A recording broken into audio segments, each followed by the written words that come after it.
Stéphane Troma, donc il vient de parler de ce qu'ils ont fait dans leur société, où ils ont construit un framework de développement qui s'appelle Scub. Donc bonjour à tous, je suis Stéphane Troma, donc je dirige la société Scub qui est basée à Angoulême, qui est une société de 10 personnes qui fait essentiellement du Java. Et la société fait partie d'un groupe d'une centaine de personnes qui fait aussi du développement Java. Alors, je vais vous passer la présentation de la société parce que vous pourrez aller la chercher vous-même sur Internet, pas de souci. Alors, le plan de la présentation, je vais parler rapidement de qu'est-ce que c'est qu'un socle technique. Je vais détailler comment on architecture nos applications, ce qu'offre le socle technique aux développeurs, et je parlerai d'infrastructure si j'ai le temps, parce que 40 minutes, ça va être court. Alors, en avant-propos, ce que j'aimerais signaler, c'est que ce qui nous a poussé à faire le socle technique, Scub Foundation, qui est donc libre, c'est un problème récurrent qu'on avait à gérer, c'était le changement. Le changement est partout, tout le temps, surtout dans le développement logiciel.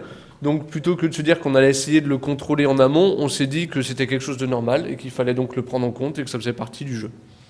Donc le changement est quelque chose de normal, ils peuvent survenir au niveau des besoins utilisateurs, des technologies, des règles métiers ou des organisations. Donc en ayant ça en tête, on a vraiment essayé de se dire, le changement, on n'y coupera pas. Alors, comment gérer le changement ? Pour nous, il y avait deux choses dans le changement. C'est que le développement devait être incrémental pour gérer les incertitudes, plutôt niveau côté client, et le développement devait être industrialisé pour gérer la complexité. D'accord ? Donc le changement pour nous, c'était surtout des incertitudes et de la complexité. Donc deux choses, Scrum pour gérer les incertitudes, Scub Foundation pour gérer la complexité. Alors maintenant, qu'est-ce qu'un socle technique ? Un socle technique, donc nous on a fait un peu notre définition parce qu'on a trouvé un peu plusieurs sur le net.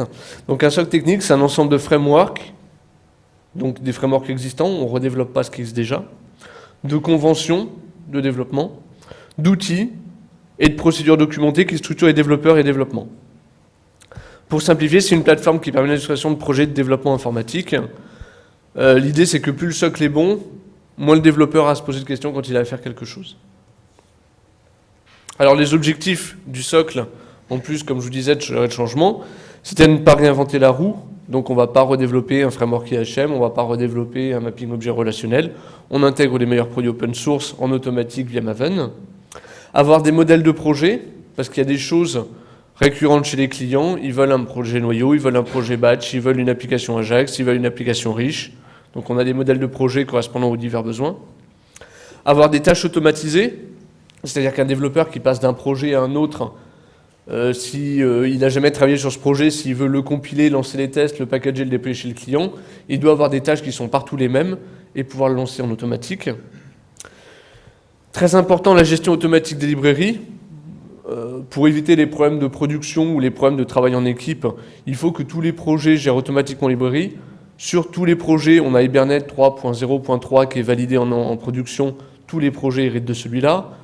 Pour le développeur A, besoin du projet du développeur B en automatique, il y a une dépendance. Et si le développeur B publie une nouvelle version, le développeur A en bénéficie sans s'en rendre compte.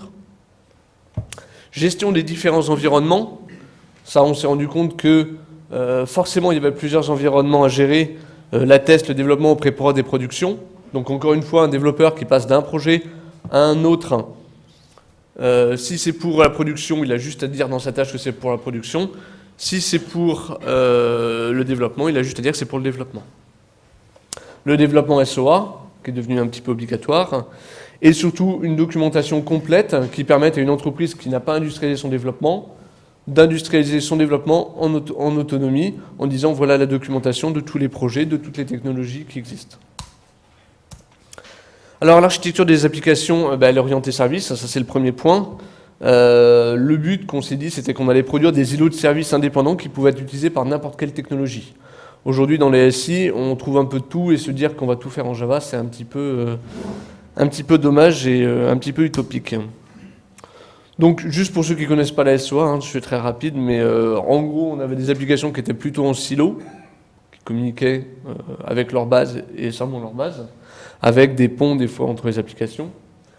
Le mode SOA, c'est de se dire qu'on va avoir des îlots de services qui vont offrir des services, par exemple un service tarification, un service CRM, un service édition de documents. Et on a des applications qui vont être des composites, c'est-à-dire qu'ils vont utiliser à la fois le noyau CRM et le noyau tarification pour fournir par exemple un devis. Alors, Là, je vais présenter rapidement les différentes couches d'application et comment est-ce qu'on gère. Donc, au centre, il y a forcément la base de données, qui, elle, ne sert que le stockage, que le stockage des données. Donc, select, update, insert et delete seulement. D'accord ? Une petite particularité, en développement, on utilise HSQLDB, qui est une base de données embarquée, ce qui fait qu'un développeur n'a rien à installer sur son poste en termes de base de données.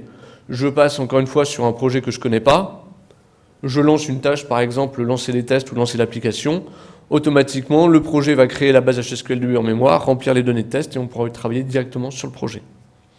En production, on peut faire PostgreSQL, mais ça peut être n'importe quel objet, parce qu'on verra qu'on a un outil de mapping objet relationnel. Donc l'objectif, comme je vous disais par rapport au changement au tout début, c'est l'indépendance totale vis-à-vis de la base de données. On reste indépendant des technologies, il faut aussi rester indépendant au niveau de la base de données. Donc au-dessus de la couche base de données, on a la couche modèle, qui elle représente les données persistantes de l'application, les factures, les clients, les voitures, les camions, etc., etc. Donc là, on utilise Hibernate, qui permet de gérer le mapping objet relationnel. Donc en fait, on va travailler avec des classes Java toutes simples, et on a un outil, pour ceux qui ne connaissent pas Hibernate, qui, quand on va instancier une classe, va traduire ça par un insert SQL. Quand on va modifier un objet, va traduire ça par un update SQL. Les avantages, c'est que c'est non intrusif et qu'on a aussi une indépendance des technologies. Donc là, je vous montre juste comment créer un contact. Contact, string nom, string prénom, un tout petit peu d'annotation pour dire dans quelle colonne ça va, et on a fini, on est complètement indépendant de la base de données et on ne fait plus de SQL. Au-dessus de ça, on a bâti une couche qui est la couche DAO, la couche d'accès aux données. Celle-là, elle a pour but d'abstraire et d'encapsuler l'accès aux données. On va utiliser Hibernate et Spring et on va découpler entre interface et implémentation pour séparer encore une fois le code Hibernate du code métier et donc garder une vraie indépendance dans le développement. Donc, un développeur qui utiliserait la couche DAO, lui, il va ne voir que l'interface contact DAO avec une fonction create contact, liste contact. Derrière, il n'a aucune idée de la technologie ou de la base employée, ou même des données de test. Il ne voit rien. Il va utiliser que cette interface-là. Si demain on décide de passer d'Hibernate à EJB3 ou même à du SQL, aucun changement pour les développeurs des couches au-dessus. Donc après, on a une implémentation sur Hibernate avec Spring.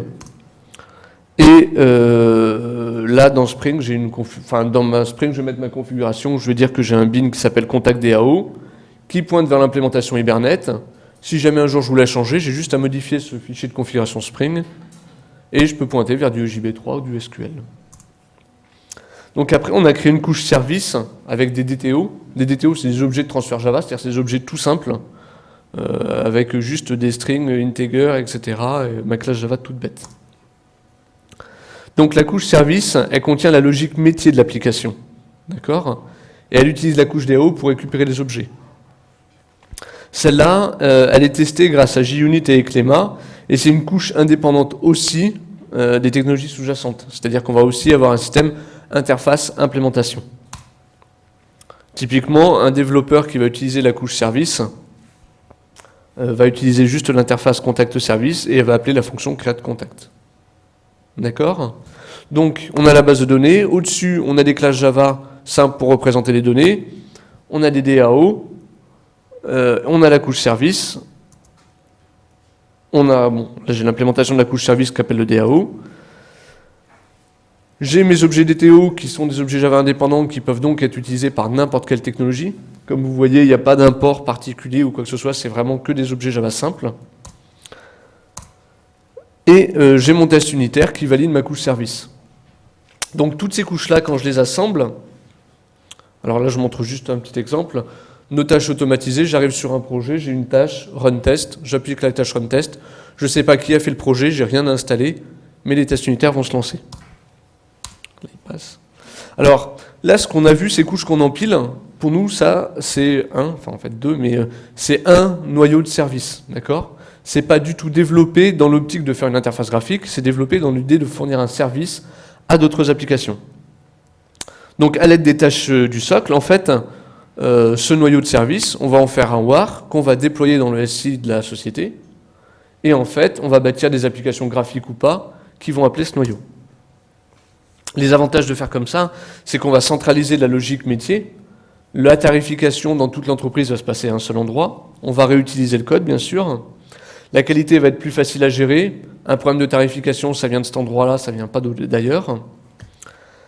Simplification de la programmation pour les développeurs d'interface utilisateur, parce que les développeurs qui vont utiliser nos services, comme vous avez vu, il n'y a pas de notion de JDBC, de sécurité, de requête SQL ou quoi que ce soit, donc eux, ils appellent juste des fonctions, ils récupèrent les services. Et interface Java plus DTO, ça veut dire qu'on est complètement indépendant. Ce noyau de service peut proposer des interfaces au monde extérieur qui sont ultra simples à utiliser.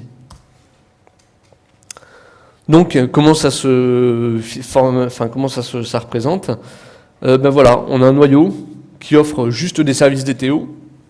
Pour les développeurs d'applications existantes, que ce soit des applications JSF, JWT, ou même un autre îlot de service qu'appellerait cet îlot de service, tout ce qu'il voit, c'est service plus DTO.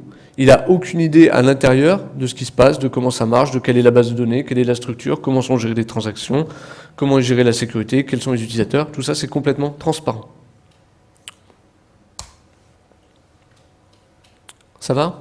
Si vous avez des questions, vous pouvez m'arrêter, parce que comme on n'est pas très nombreux, on peut faire des allers-retours.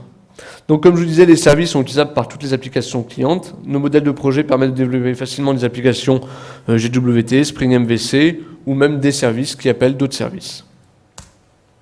Alors, ce qu'offre le socle technique. Donc comme je vous disais, le socle technique, c'est juste un ensemble de frameworks. Donc là, on en a vu quelques-uns, Hibernate, Spring, etc. De conventions. On a vu aussi des conventions en disant qu'on a des couches à respecter. D'outils, on en a vu un tout petit, une tâche M2Run qui permet de lancer des tests unitaires sur un noyau. Et de procédures, ben là on a une sorte de procédure dans le développement qui structure les développeurs et leur développement. Alors, le schéma général du socle, il est le suivant. Tout d'abord, il repose sur Maven. D'accord ? Donc ça, c'est l'aspect fondamental. En fait, tout le reste au-dessus est quasiment, comment dirais-je, pas obligatoire. Hein. Parce qu'en fait, Maven, c'est lui qui gère tout le projet. On peut choisir son IDE, on peut choisir ses Java Project, etc. Peu importe, c'est Maven qui est au-dessus. Dessus Maven, on a mis Eclipse, avec les plugins qu'on préférait, et puis des petites adaptations qui permettent de lancer les tâches Maven facilement, quel que soit le projet sur lequel on se trouve. Ensuite, on a quelques-unes de nos librairies. On a des modèles de projet, donc on a un core modèle, un GWT, un Spring MVC. Et tout au-dessus, on a les projets, les outils d'infrastructure qui structurent un peu la chose, donc Mantis pour le bug tracking, Artifactory pour gérer, c'est un système qui permet de gérer les librairies et les dépendances entre librairies, SVN pour les sources et Continuum pour l'intégration continue. Alors, les services offerts par le socle. Donc comme je vous disais, il y a des modèles de projet. Là, on en a vu un, par exemple, qui était un modèle core qui permet de développer un core. Donc typiquement, un développeur qui veut faire un noyau de service sur le socle, comment ça se passe ? Il va dans le menu, il fait Nouveau Project, il choisit dans le catalogue des projets qu'il veut un projet core, c'est-à-dire un projet noyau, il fait OK, le projet se crée automatiquement, il s'importe automatiquement dans Eclipse, et le projet est prêt à partir. C'est-à-dire que directement dans le projet, vous pouvez créer une nouvelle classe, lancer automatiquement un tâche package, ou déployer directement dans Jonas et voir ce que ça donne. D'accord ? Donc il n'y a plus de temps pour bâtir le projet, c'est tout en automatique. Donc on a des tâches. J'arrive, comme je vous disais, sur un projet qu'un de mes copains a fait, je veux le compiler, le tester, le packager, le déployer. J'appuie sur la tâche, ça le fait automatiquement. Ce qui permet de gagner en productivité parce que vous avez un ticket Mantis qui arrive, le développeur qui a développé l'application n'est pas là. Ben, le développeur, il va sur SVN, il récupère l'autre projet, il fait un test pour reproduire le bug, il corrige, il relance la tâche test, il relance la tâche déploiement, et le client peut continuer à bosser. Il n'a pas à comprendre comment arranger le projet, comment l'autre développeur arrange le projet. Gestion automatique des librairies et des dépendances. Je suis le développeur A, dans mon service, j'ai besoin de l'îlot de service du développeur B. Dans un fichier XML, je vais dire que j'ai une dépendance entre mon projet et le sien. Automatiquement, si le développeur B publie une nouvelle version de son projet, moi, dès que je lancerai une de mes tâches, ça va les récupérer automatiquement sur le serveur commun et l'intégrer. Donc, il n'y a pas de... La gestion des conflits se fait au fil de l'eau. Intégration automatique des frameworks populaires, donc on a vu quelques-uns, Spring, Hibernate, GWT, et gestion des environnements. Alors Maven, Maven, c'est un outil pour gérer l'automatisation et la production des projets logiciels. Donc l'objectif, c'est de simplifier un processus de fabrication d'un logiciel. Alors, à la base, en fait, donc Maven tout en bas, Maven, ça simplifie pas forcément. En fait, c'est assez compliqué, assez compliqué et assez structurant. C'est-à-dire qu'on vous dit, vous pouvez faire ce que vous voulez, mais il faut le faire comme nous. Sinon, c'est pas bon.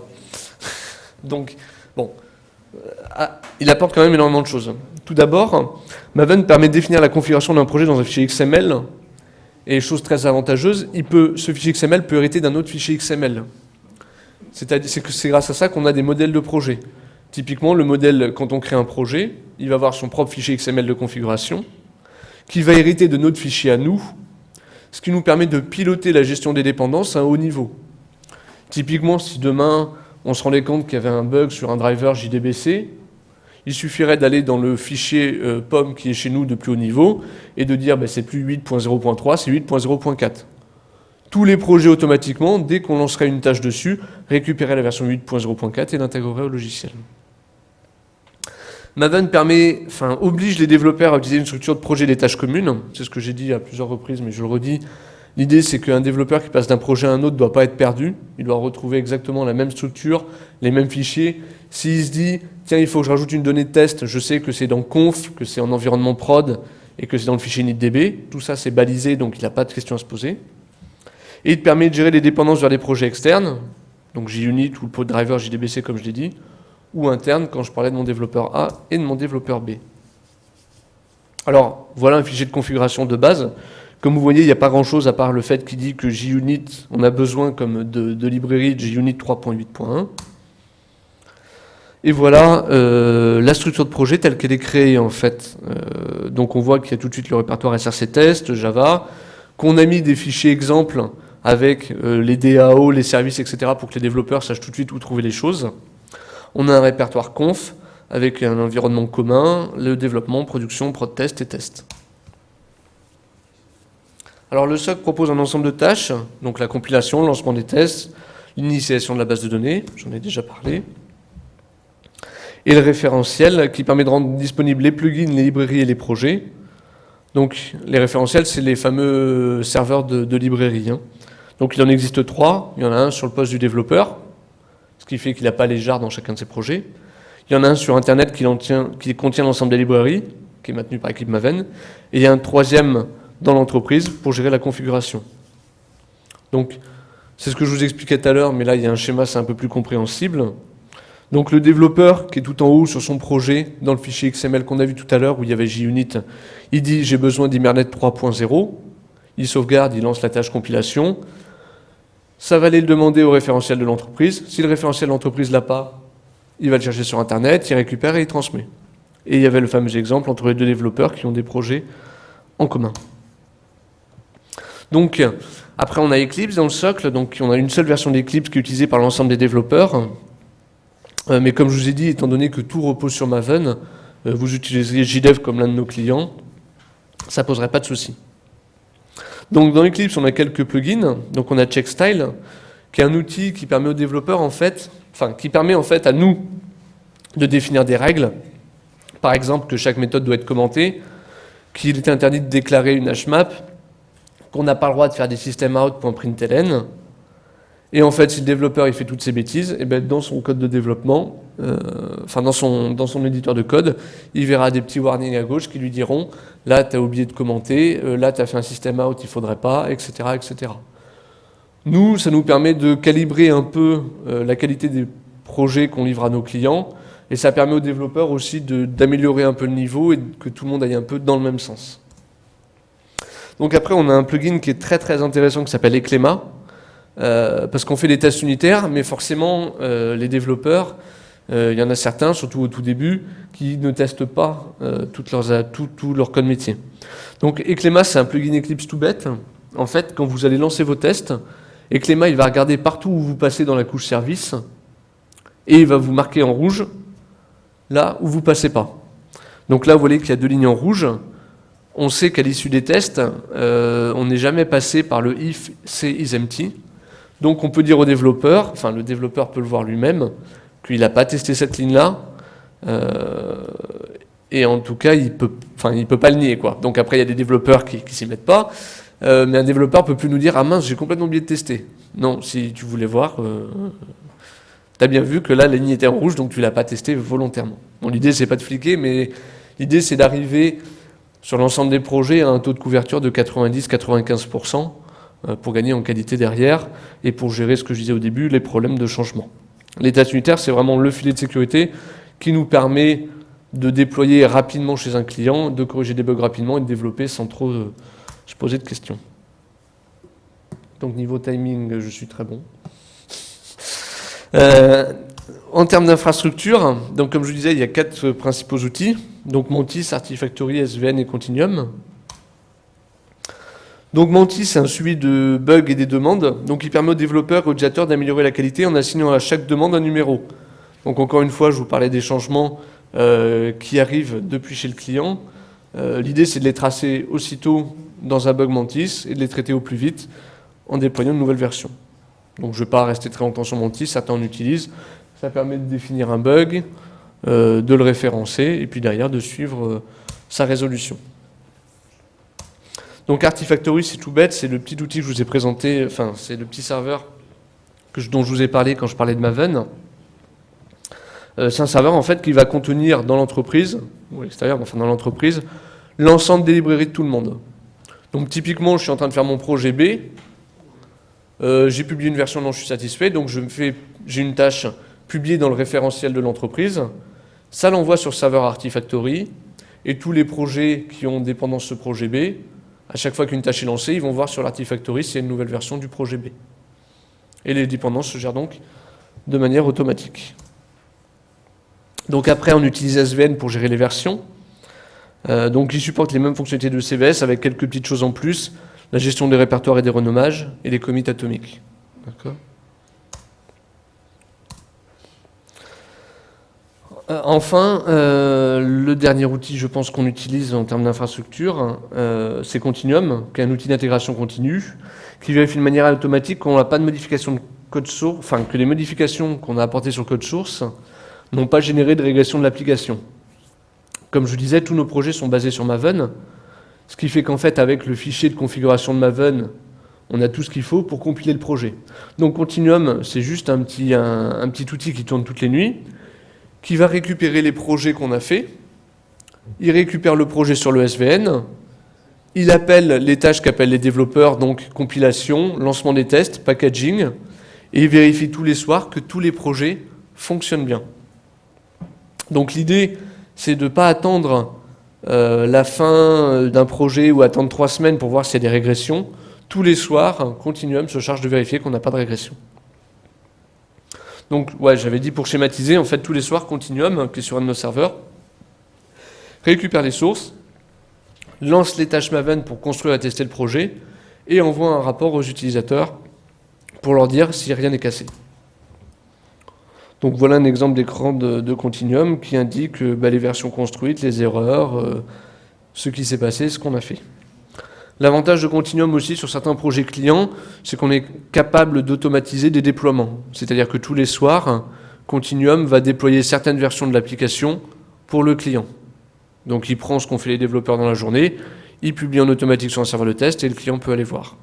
Bon, tous les clients ne nous demandent pas ça parce qu'il faut être sûr de ce qu'on commit tous les soirs, ce qui n'est pas forcément évident. Mais en tout cas, avec Continuum, c'est tout à fait possible. Ça, je vais passer. Donc, vous pouvez essayer Scoop Foundation. Donc, on a fait un très gros effort de documentation. C'est-à-dire qu'on a d'abord des tutoriaux sur chacune des technologies. Donc, un tutoriel sur Hibernate, un tutoriel sur Spring, un tutoriel sur... etc., etc. Ensuite, on a une partie théorique sur le développement en expliquant pourquoi est-ce qu'on construit en couches. Okay. Ensuite, on a un modèle de projet, c'est-à-dire comment on fait une gestion des contacts avec le socle technique. Donc, pas à pas, je crée mon projet, je modifie les sources, j'intègre, je continue, etc., etc. Et voilà, enfin, on a toute la documentation, donc n'hésitez pas à y aller. Donc, j'ai pas réussi à me connecter au Wi-Fi, je pourrais pas vous montrer le site web. Donc, voilà. On est super à l'avance. Ouais, mais bon, j'étais un peu vite au début, mais du coup... Donc voilà, oui. Alors, je vous rappelle la règle, pour ceux qui n'étaient pas là, qui sont arrivés trop tard. Ceux qui sont arrivés trop tard, je ne sais pas s'ils ont le droit. Donc, pour les questions pertinentes, il y a des bonbons, Et pour les réponses encore plus pertinentes, peut-être qu'il y en aura aussi pour l'orateur. Soit vous posez vos questions dans le micro pour que ça soit enregistré, soit notre orateur va répéter les questions. Oui, je répéterai la question. Ouais, deux questions. War, j'ai pas compris le mot. Et d'autre part, Scala. Alors War, en fait, c'est un package Java, en fait. D'accord, c'est comme un exécutable qui se met dans un serveur d'application Java ou dans un serveur web Java. Et en fait, le serveur web, quand il voit un war, il sait comment le traiter. Donc, il extrait les choses, il déploie l'application, il le met à disposition en URL, etc. Il y a toute la configuration qui va avec. Donc, c'est la norme Java pour des exécutables Java, voilà, en gros. C'est un jar avec l'infrastructure de plugin au-dessus. C'est un jar pour le web, en fait. Ça va déployer une application web. Et Scala. Scala, j'ai pas eu le temps de regarder. Donc, je vais pas pouvoir vous répondre là-dessus. On considère que la réponse est pertinente.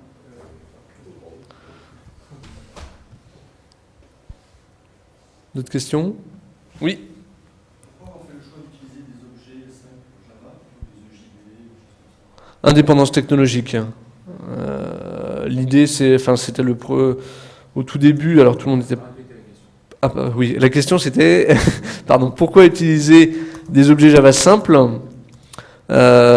plutôt que d'utiliser des EJB ou des technologies de ce type-là? Dans un de mes slides, c'est ce que je disais, le changement. On part du principe que le changement, c'est quelque chose de normal qui peut arriver à tous les niveaux.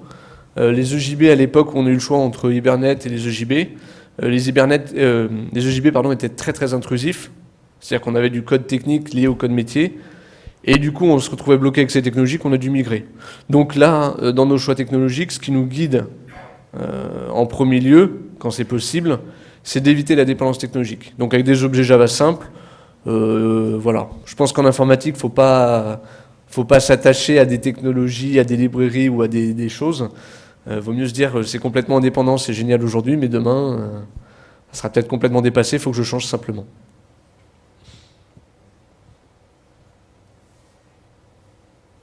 Il y en aura une derrière, je pense. Les tests, ils sont toujours lancés sur un SGBD différent des serveurs de prod. C'est toujours différent. Les tests, en fait, alors la question c'est est-ce que les tests sont lancés sur tout le temps des serveurs de prod différents? Les tests, en fait, sont tout le temps lancés avec HSQLDB. Et ça pose pas un problème parce qu'on essaie toujours justement que les tests soient le plus proche possible de la prod. En fait, avec Hibernate, alors jusque-là, je touche du bois, mais on n'a pas eu de souci. On n'a pas de différence, étant donné qu'on fait que des select, update, insert et delete. On n'a pas de différence entre la prod et HSQLDB. Pas au niveau de la base de données, on n'a pas ce souci-là. Par contre, ça nous oblige en effet à interdire l'utilisation de triggers, de procédures stockées, de vues, toutes ces choses-là, on n'y a pas accès, quoi. Est-ce que vous intégrez Mantis avec Eclipse?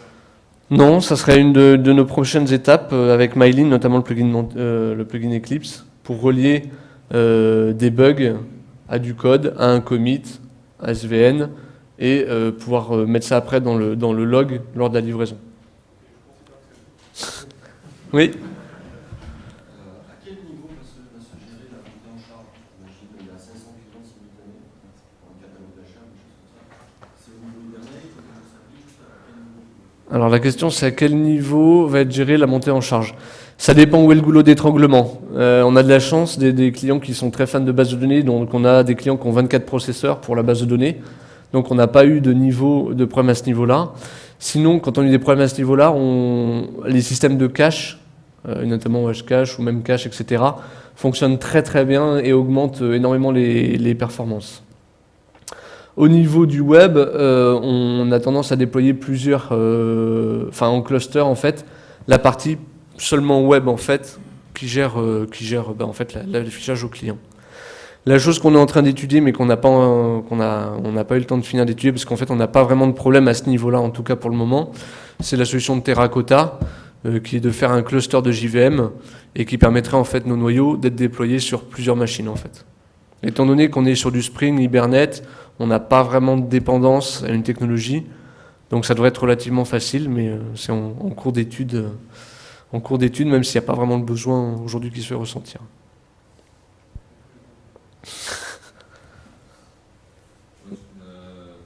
J'ai deux questions.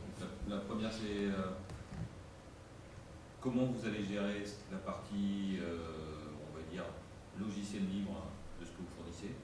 Comment est-ce que vous allez faire une communauté dessus? Est-ce que vous avez déjà commencé, mis à part les sites web correspondants? Ça, c'est la première partie. Et la deuxième partie, c'est aujourd'hui, le fait d'utiliser ces technologies vous différencie par rapport à votre concurrence. Comment est-ce que vous allez faire pour garder votre avantage concurrentiel? Alors, la première partie qui est de comment est-ce qu'on va bâtir une communauté.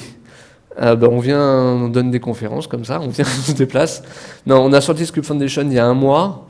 Par contre, le fait est qu'aujourd'hui, on a des plannings très chargés sur des projets clients. Donc, on n'a pas eu le temps encore de vraiment développer les choses. Comment on compte la développer? C'est surtout en participant aux conférences. Et avec l'aide de nos clients, en fait, qui nous aident et qui vont nous faire de la publicité, parce qu'on a déjà quelques clients qui tournent depuis plusieurs années sur ce socle. Par contre, c'est que depuis cette année où on a réussi à écrire toute la documentation, tout commenter, tout cleaner et faire une bonne release, en fait. Donc là, on est encore, entre guillemets, à se chercher, et je pense surtout que les efforts pour bâtir une communauté vont commencer en septembre, en fait. Après, la deuxième question, c'était comment garder son avantage concurrentiel. On pense que c'est un bon avantage concurrentiel. L'idée, maintenant qu'on a quelque chose de bien packagé, de bien structuré, ça va être de dire qu'on va intégrer les technologies au fil de l'eau et les mettre dans le socle technique dès qu'il y a une nouvelle technologie. Donc on va mettre un processus chez nous qui va faire en sorte qu'une nouvelle technologie nous intéresse, type Memcache, on écrit un article sur le socle, on fait une release du socle, et on garde notre avantage concurrentiel comme ça en se disant qu'on le fait évoluer constamment. Mais le socle, en fait, ce qu'il faut voir, c'est c'est un avantage concurrentiel en lui-même, dans le sens où on a industrialisé nos développements et qu'on a gagné en productivité. Donc en fait, c'est quelque chose, même si on ne l'avait pas mis en open source, si vous voulez, ça reste notre avantage concurrentiel parce que ça nous a permis d'industrialiser le développement. Et aujourd'hui, on fait partie d'un groupe qui est basé à Londres, Paris, Tunis. Et c'est un socle aussi qui est en train d'être déployé sur les 3 sites, parce qu'il permet aussi de faire gagner en productivité.